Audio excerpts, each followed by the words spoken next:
Bapak Ibu. Nah, lalu saya kuatkan ayat ini dengan hadis Rasulullah SAW.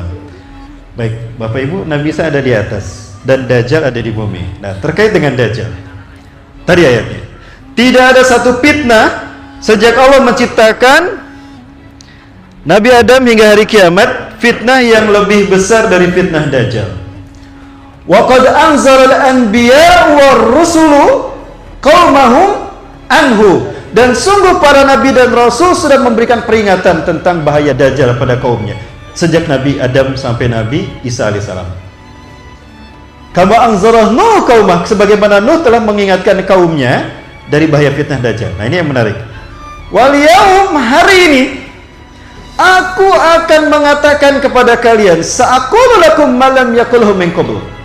Aku akan katakan tentang Dajjal yang para nabi dan rasul belum mengatakannya. Tadi dikatakan semua nabi dan rasul mengingatkan kaumnya, hati-hati tentang Dajjal. Tentu nabi-nabi akan merinci Dajjal tadi seperti apa. Bapak Ibu ya, begitu ya? Akan dirinci Dajjal itu seperti apa. Tapi ada satu hal terkait Dajjal yang para nabi sejak Nabi Adam sampai Nabi Isa belum menyebutkannya. Dan yang menyebutkan cuma Rasulullah. Tadi kata Rasulullah, hari ini aku akan sampaikan terkait dengan Dajjal sesuatu yang belum pernah dikatakan oleh para nabi sejak Nabi Adam sampai Nabi Isa. Apa itu? Innahu a'war wallahu laisa bi'awar. Sesungguhnya dia pecak. A'war bukan buta. Bapak Ibu, ada orang matanya normal tapi tidak bisa melihat. Disebutnya apa? Buta kan? Nah, a'war di sana bukan buta, tapi pecak. Kenapa? Matanya hancur, Bu. Pak, matanya hancur. Nah, pertanyaannya, kenapa cuma Rasulullah yang menyebutkan kalau Dajjal pecak sebelah mata kanannya, sementara Nabi dan Rasul belum menyebutkannya, bahkan Nabi Isa belum menyebutkannya. Nah, ini kita butuh kajian lain, hadis yang lain, Pak. Nah, ketika hadis ini kita dapatkan, nah, maka ini akan menguatkan tentang siapa Dajjal. Baik, Bapak Ibu, apakah Dajjal pecak sejak lahir? Kalau Dajjal pecak sejak lahir, maka para nabi akan memberitahukan. Betul? Berarti pecaknya Dajjal ketika lahir normal kedua matanya. Di zaman Nabi Musa, Bapak Ibu, Dajjal ini lahir menurut sekali lagi, nah ini qaul ulama. Ketika kita tidak mendapati bayan yang eksplisit dari Quran dan hadis, maka qaul ulama yang kita pegang. Disinilah terjadi perbedaan. Pendapat yang saya pegang dan ini saya sesuaikan, ternyata relevan dengan kekinian, fikul waqi' adalah apa yang dikatakan oleh Muhammad Isa Daud. Mohon maaf ya, Muhammad Isa Daud, Bapak Ibu. Muhammad Isa Daud menukilkan dalam bukunya Dajjal akan muncul dari segitiga bermuda. Kalau Dajjal itu lahir di Samirah. Samirah itu Palestina, 100 tahun sebelum Nabi Musa diutus. 100 tahun sebelum Nabi Musa diutus. Ya, dia lahir di Samirah, maka diberi nama Samiri. Syekh An-Nawawi Al-Bantani disebut Al-Bantani karena lahir di Banten. Imam Bukhari karena lahir di Bukhara. Itu bukan nama aslinya, itu kunyahnya ya, atau lakobnya. Nah, Bapak Ibu rahmati Allah, nah Samiri itu lahir 100 tahun sebelum Nabi Musa diutus. Dialah yang pernah menyesatkan umat Nabi Musa menyembah patung anak sapi. Ketika Nabi Musa mendapati kaumnya menyembah patung anak sapi, apa hukumannya? Quran surat Al-Baqarah. Faqtulu anfusakum fatubu ila barikum faqtulu anfusakum. Bertobatlah kalian kepada Allah Tuhan kalian dan bunuhlah diri kalian sendiri. Yang menyembah patung anak sapi, taubatnya adalah dibunuh oleh orang yang beriman. Sementara Samiri penyebabnya kok tidak dibunuh, tapi diusir sama Nabi Musa alaihissalam. Sementara yang disesatkannya dibunuh. Sementara Samirinya sendiri, biang keroknya tidak dibunuh. Kenapa? Karena yang membunuhnya bukan Nabi Musa, tapi yang membunuhnya Nabi Isa. Maka diusir oleh Nabi Musa alaihissalam. Nah, ini mas korelasi yang saya lakukan. Ya. Jadi kalau ini pendapat saya tidak bersesuaian dengan yang lain, silakan. Nah, ini karena kaul ulama ranahnya ya. Nah, saya mengetahui begini, saya coba kaitkan dengan beberapa buku referensi dan juga Injil Barnabas yang pernah saya baca tahun 97 Bapak Ibu ya. Baik. Kemudian dia mengembara ke zaman para nabi. Di zaman para nabi dia berganti-ganti kostum dan berganti-ganti nama untuk menutupi dirinya. Nah, di zaman Nabi Isa dia bernama Yudas Iskariot. Baik, Bapak Ibu, kita lihat. Nah, di dalam beberapa petikan Injil Barnabas, lalu saya obrolkan dengan beberapa ustadz yang tadinya mu'alaf. Saya obrolkan, saya cross-check, betul. Kisahnya seperti itu.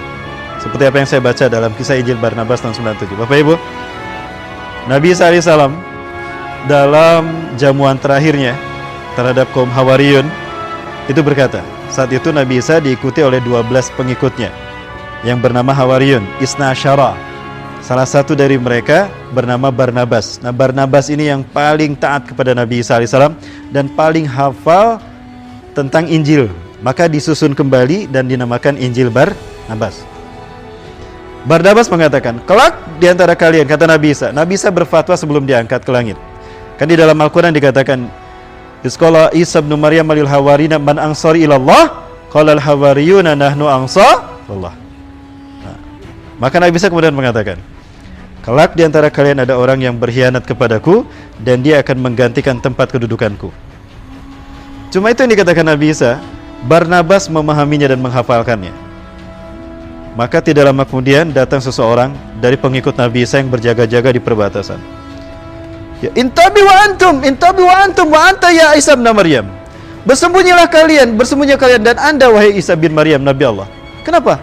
Herodes. Nah, Herodes adalah raja Romawi yang menguasai Palestina yang tadi kita lihat. Yerusalem dan itu dikuasai oleh Romawi, rajanya Herodes saat itu. Dialah yang membunuh Nabi Zakaria dan menyembelih Nabi Yahya. Menggergaji Nabi Zakaria ketika bersembunyi dalam pohon, dalam Qisasul Anbiya karya Imam Ibnu Katsir, silakan kaji. Nah, kemudian semana tadi? Herodes datang dengan pasukan Romawi akan menangkap Anda dan menyalib Anda. Bersembunyilah Anda wahai Nabi Allah. Baik, kalau begitu bersembunyilah kalian semua. Nah, bersembunyilah mereka semua termasuk Nabi Isa alaihissalam. Maka datanglah Herodes dengan pasukan Romawi dan para pendeta Sanhedrin yang menciptakan tipu daya. Aduh, kisahnya panjang. Kalau saya ceritakan mungkin waktunya tidak cukup sampai jam 12 nanti ya. Baik, intinya begitu Bapak Ibu. Nah, kemudian Herodes datang dan berkata, aku tahu kalian bersembunyi di sekitar sini, termasuk engkau, hai Isa bin Maryam. Begini saja, siapa di antara kalian yang mau keluar memberitahukan kepadaku di mana Al-Masih bersembunyi, aku akan mengangkatnya sebagai patih kerajaanku. Dan aku akan memberikan pada dia sepertiga harta kerajaanku. Yudas Iskariot adalah Samiri di zaman Nabi Musa alaihissalam. Ya, saya belum menyebutnya Dajjal ya. Tapi nanti terkait dengan hadis Rasul kalau dia pecak sebelah mata kanannya. Baik. Dia butuh kekuasaan untuk mempengaruhi manusia. Dan dia butuh harta untuk keliling dunia, memperbudak manusia. Ini ada tawaran dari Herodes yang saya tunggu-tunggu. Pucuk dicinta ulam tiba, kata dia. Maka Yudas keluar menghadap kepada Herodes dan memberitahukan di mana Nabi Isa bersembunyi. Aku tahu di mana Al-Masih bersembunyi. Ikuti aku. Maka kemudian Herodes mengirim pasukannya, kata Herodes, ikuti dia, tangkap Isa bin Maryam Al-Masih. Maka ketika Yudas dan pasukan Romawi akan masuk ke tempat Nabi Isa berada, Allah berfirman. Nah, ini firman-Nya. Ya. Yang dimuat kembali dalam Al-Quran. Diangkat oleh Allah ke sisinya. Maka ketika Yudas masuk, ada tidak Nabi Isa? Tidak ada. Nabi Isa tidak ada. Pelongo-pelongo loh. Kemana Isa bin Maryam? Tadi dia ada di sini. Ya, mana ya? Seri-seri nggak ada. Nah, di saat itulah dia mengalami peristiwa yang Allah sebutkan dalam Quran surat An-Nisa. Kita lihat. Surat An-Nisa ayat 157.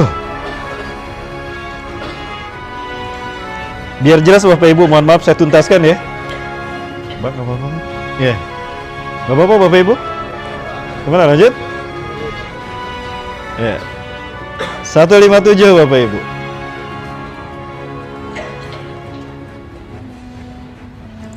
Nah, ini dia ayatnya ya, alhamdulillah.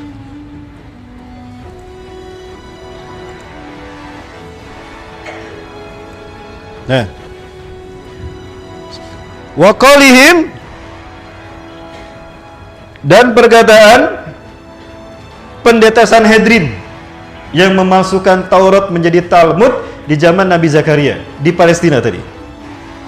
Inna qatalna al-Masiha Isa bin Maryam Rasulullah, sesungguhnya kami telah membunuh Al-Masih Isa bin Maryam utusan Allah. Nah, Allah tegaskan dalam ayat ini, wa ma qataluhu, mereka tidak membunuh Isa bin Maryam. Berarti Nabi Isa mati tidak? Kan tidak dibunuh, berarti masih hidup. Wa ma salabuhu, dan tidak pula menyalibnya. Oh, berarti yang disalib bukan Nabi Isa, tapi walakin syubbihalahum, tapi diserupakan oleh Allah seseorang dengan Nabi Isa. Pertanyaannya, siapa yang Allah serupakan dengan Nabi Isa? Yudas tadi kan, yang berkhianat. Nah, ini maksud kata-kata Nabi Isa dalam Injil Barnabas yang pernah saya baca tadi. Kelak di antara kalian ada orang yang berkhianat kepadaku. Dia memberitahukan di mana aku bersembunyi. Itu pengkhianatan kan? Dan dia akan menggantikan tempat kedudukanku di tiang salib. Jadi siapa yang disalib? Yudas. Yang Yudas ini tadi adalah Samiri di zaman Nabi Musa alaihissalam. Nyambung tidak Bapak Ibu? Nyambung. Maka ketika Yudas keluar, dia sudah berubah menjadi Nabi Isa. Di dalam salibnya orang Katolik yang ada patung Yesusnya. Beda dengan Protestan. Kalau Protestan tidak ada patungnya. Advent juga tidak menggunakan patung. Ya. Nah, kalau dalam salib Katolik ada patung Yesus Kristusnya. Nah, di atasnya ada tulisan, di atas kepalanya, di kayunya ada tulisan Indri. Bapak tahu apa arti Indri? Indri artinya penjelmaan. Allah serupakan Yudas dengan Isa bin Maryam. Itu Indri. Saya tahu ini dari misionaris yang masuk Islam, Irma Mirdiana Fatimah. Dari Nias, Pak. Dari keluarga Zebua tahun 97. Nah ini Mas, jadi saya kumpulkan buku-buku, dalil-dalil, plus orang-orang yang mengalaminya. Mengalami peristiwa-peristiwa yang terkait dengan doktrin Yahudi, Nasrani di zaman kekitaan. Nah ini kita butuh kaul ulama dan juga pernyataan yang terkait dengan kaul ulama yang pikul wakinya. Baik. Nah, maka ditangkap Yudas. Nah, kamu Isa bin Maryam. Loh, kok aku yang ditangkap? Lastu Isa, ana Yudas ada dia. Loh, kok milih? Aku bukan Isa, aku Yudas yang menunjukkan kamu tadi. Udah jempe Pak jempe. Wis menang baik wis menang baik apa? Udah diam kamu tuh Isa nih, wajah kamu wajah Isa. Nah, dialah yang disalib. Ketika dia disalib kan ditidurkan, Pak. Salibnya kan di bawah, ditidurkan, dipaku kaki dan tangannya. Di saat itu dia melihat Nabi Isa diangkat ke langit. Di situ dia berkata, Eli Eli lama sabachthani. Ada dalam Bible. Tuhanku, Tuhanku, kenapa kau tinggalkan aku? Kok bisa Yudas melihat Nabi Isa? Oh, berarti Nabi Isa diangkat dengan fisiknya, bukan hanya ruhnya. Ya. Jadi nyambung dengan dalil-dalil yang tadi kan Bapak Ibu ya? Nah, kemudian diarak dia ke Bukit Golgota. Dia disalib. Nah, ini perayaan Paskah namanya, berdarah-darah. Yang kalau orang Syiah melakukannya di hari Asyura, 10 Muharram. Ya, diarak ke Bukit Golgota. Nah, Herodes memegang pedang di tangan kanannya dan Old Testament di tangan kirinya. Perjanjian Lama. Itu pedang ditusuk-tusukan, Pak, ke tubuhnya Yudas Iskariot yang dikira Isa bin Maryam, yang mereka sebut Yesus Kristus. Pedang itu ditusukkan sambil mundur dia. Nah, itu perayaan Paskah. Banyak tusukan pedang menusuk tubuh Yudas yang dikira Nabi Isa, darah tercucur, direbut itu darahnya, diambil, diminum. Lihat rukun kelima dari 7 rukun iman orang Kristen, Ekaristi Holy Water. Rukun meminum air suci. Ya. Itu darah. Kenapa mereka meminum darah Yesus? Karena mereka yakin jika ada bagian tubuh Yesus bersatu dengan tubuh mereka, mereka tidak akan pernah disentuh api neraka selamanya. Kalau Bapak Ibu masuk gereja, ada patung Yesus atau Bunda Maria, di depan ada seloki, itu ada air minumnya, warna merah darah. Nah, kemudian banyak tusukan pedang membuat dagingnya terkelupas, dicabut dagingnya dimakan. Itu rukun ketiga agama Kristen, Ekaristi Kusti Kudus.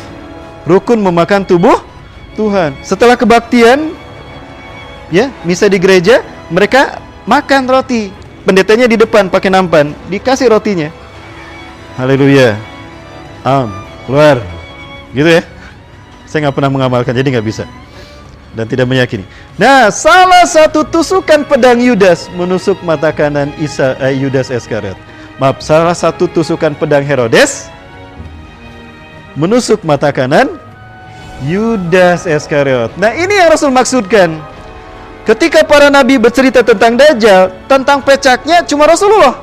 Karena peristiwa pecaknya Dajjal terjadi setelah Nabi Isa diangkat. Maka Nabi yang memberitahukan kalau Dajjal pecak sebelah matanya siapa? Ya Nabi Muhammad Rasulullah SAW, Nabi berikutnya. Makanya Nabi Isa tidak pernah menyebutkan. Para nabi tidak pernah menyebutkan karena peristiwanya terjadi menjelang Rasulullah diutus nanti kan, setelah Nabi Isa diangkat. Ya. Nah, ini yang membuat saya yakin kalau yang disalib itu adalah Dajjal dan dialah Yudas atau Samiri. Nah, dari sini Mas, urutan ceritanya nyambung tidak Bapak Ibu? Nyambung. Nah, insya Allah. Ya, alhamdulillah pertanyaan bagus Mas atas tanyakan. Terima kasih Mas Febri. Nah, itu jawabannya Bapak Ibu sekalian. Dan mudah-mudahan ini sampai kepada orang-orang yang mempertanyakan kenapa saya mengaitkan Samiri dengan Yudas dan itu Dajjal. Ceritanya masih panjang. Nanti kita bahas di Duri insya Allah. Ya, di Masjid Usuluddin, ya. Konspirasi iblis dan Dajjal.